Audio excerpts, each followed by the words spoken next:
Hi everyone, here's what's bothering me today. So we talked a bit about the largest general strike in human history. Now it's time we talk about France and a bunch of stuff that has been happening there.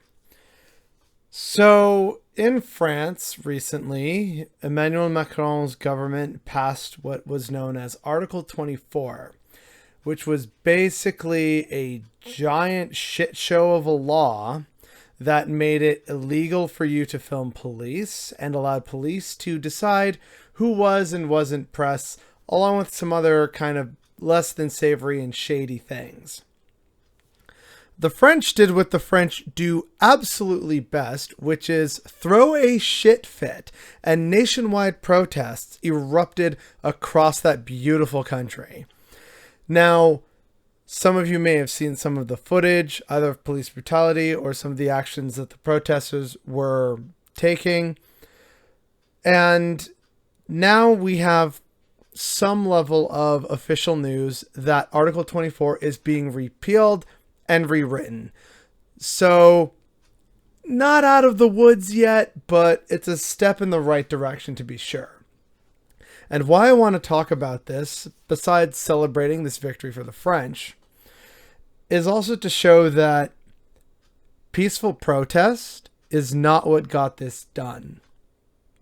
It took thousands, if not millions, of pissed off French men and women to show up in the streets and demand better of their government. This was not accomplished with, simple little protests running around the presidential palace.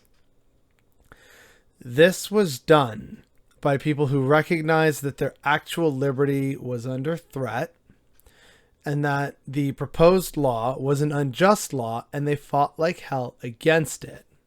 And additionally, they fought like hell against it without real weapons, like without, storming the Bastille and getting guns and stuff like that.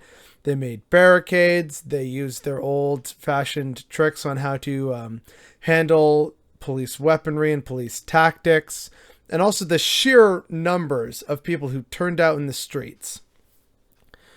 So that is worthy of commendation on behalf of the French, and it's also worth remembering that it takes more than a protest, and it also takes bodies in the streets. It takes a mass movement to get people out there for whatever it is: liberty, freedom, democracy, Green New Deal, Medicare for all. This is what it's going to take. You're going to need to show a mass mobilization of people. And if they still say no, you need to make their lives hell, apparently, for them to finally walk back on their egregious offenses and actually give you a bit of a bone to chew on, lest you take their heads, which is what they're ultimately afraid of at the end of the day. So hats off to the people of France.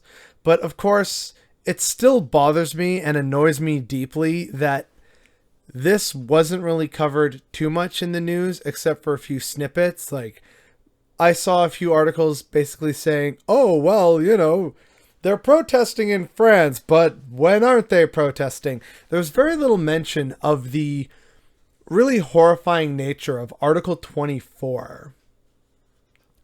And this is, even here in Canada, when we have our own news, and there's, of course, news from America, but it's deeply concerning that brutally authoritarian and anti-democratic laws are being pushed by people who claim to represent us, by people in parties who claim that they have our best interests at heart. And yet when they think we're not looking, they will do the most insidious and terrible of things, or at least try to get away with them, which is why vigilance always has to be high. And the fact that that is necessary in what we claim to call the democratic West is definitely what's bothering me today.